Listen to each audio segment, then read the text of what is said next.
अभी वजाहतन बात की और जो आपने सवाल किया इसी पे मैंने अपने स्पीच में यहाँ पे बात की। एक पैटर्न आप देखिए, कभी लो स्टैंडर्ड सब स्टैंडर्ड पेस्टिसाइड बेच के, कभी बाहर की मंडियों में मुल्क से बाहर सेब सस्ती कीमतों पे इंपोर्ट करके, और कभी हमारे रास्ते बंद करके। ये फ्रूट इकॉनमी, हॉर्टिकल्चर इकॉनमी जो हमारी 70% से भी ज़्यादा बड़ी ये है, कंट्रीब्यूटर है जीडीपी में, उसके साथ एक लड़ाई चल रही है। हॉर्टिकल्चर, एग्रीकल्चर, एलाइड सेक्टर 75% से भी ज़्यादा कंट्रीब्यूट करती है हमारी इकॉनमी। टूरिज़म से भी ज़्यादा इकॉनमी, 7 गुना ज़्यादा कंट्रीब्यूशन जो है वो हॉर्टिकल्चर का होता है। और आप देखिए एक पैटर्न है बाज़ाब्ता, हमारे हॉर्टिकल्चर के साथ लड़ाई लड़ी जा रही है। एक सवाल है कि अगर आज भी इतना हल्ला होने के बावजूद भी, जब आज श्रीनगर जम्मू हाईवे को ओपन किया गया, आज भी जम्मू से ट्रैफिक को आने की इजाज़त दी गई, मगर हमारे जो ट्रक्स हैं जो फंसी हुए हैं उनको श्रीनगर से जम्मू जाने की इजाज़त नहीं दी गई। इसी तरह से पिछले साल या उससे 1 साल पहले हाईवे पर ट्रकों को रोका गया था, जानबूझ के रोका गया था, और जब तक हमारे प्रोडक्ट सड़ ना जाए, हमारे मेवा वगैरह सड़ ना जाए, तब तक ट्रक्स को रोका गया था।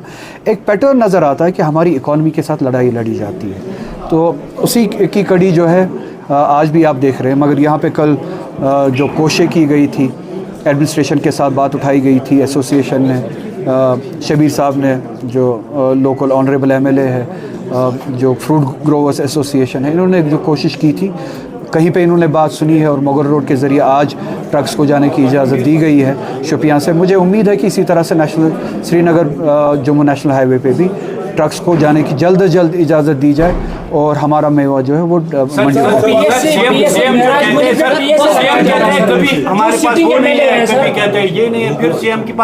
अब सीएम से ही वो पूछे, मुझे नहीं पता।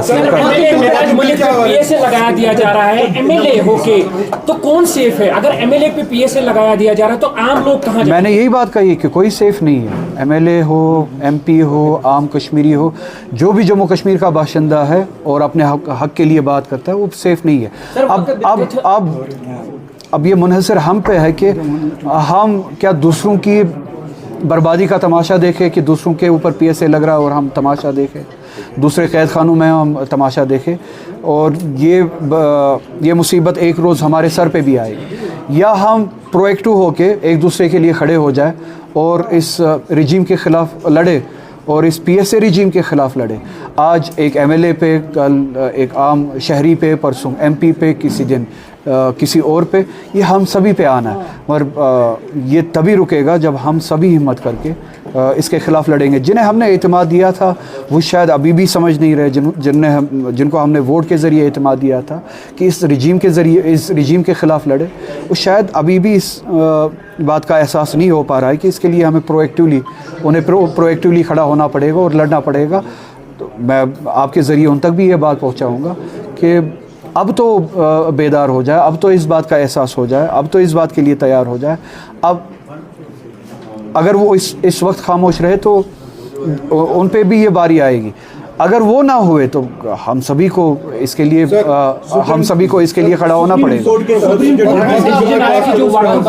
जो प्रॉपर्टी होगी वो डिस्प्यूटेड है, यानी उस पर किसी का हक नहीं होगा। दूसरा ये सवाल कि जो एम्बलम जो है तोड़ा गया दरगाह हजरतबल में, उस पर कई सारे एफआईआर भी लगे हैं, आपकी रिएक्शन क्या है? सुप्रीम कोर्ट और हमारे अदलिया से, जुडिशरी से इन जनरल यही गुजारिश है कि लॉ सब पे एप्लीकेबल होना चाहिए, एक ही पैमाने पे, हर किसी मज़हब पे एक ही तरह का लॉ जो है वो एप्लीकेबल होना चाहिए। अगर दूसरे मज़हब के जो इंस्टीट्यूशंस हैं, अगर उन पे नॉन मुस्लिम जो है वो गवर्न नहीं कर सकता, तो मुसलमानों पे ये कैसे अप्लाई हो सकता है?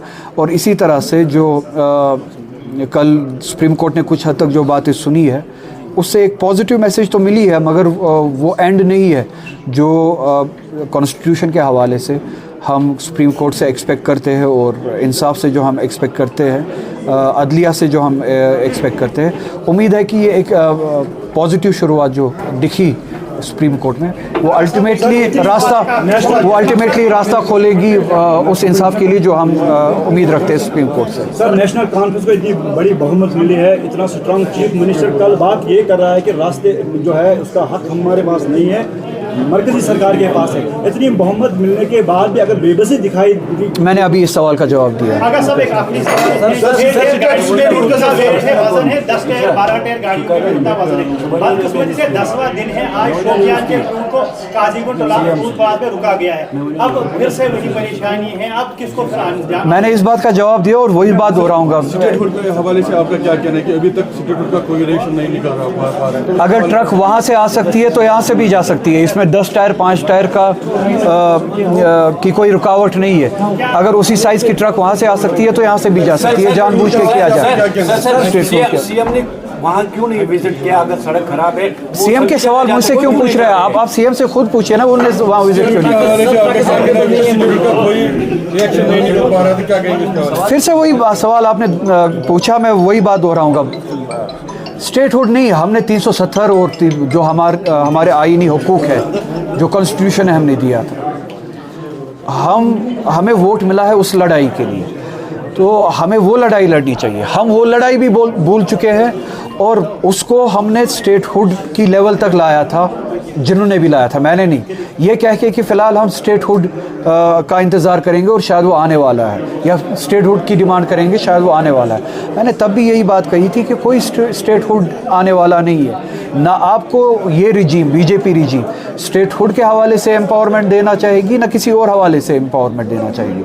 आपको अपने हुकूक के लिए लड़ना पड़ेगा और उन वादों के लिए पे पूरा उतरना पड़ेगा जो आपने इलेक्शन के दौरान किए हैं। और हमने वादे किए हैं कि हम स्टेटहुड नहीं, स्टेटहुड से ज़्यादा जो हमारा स्टेटस था उसके लिए लड़ेंगे। बहुत बहुत शुक्रिया।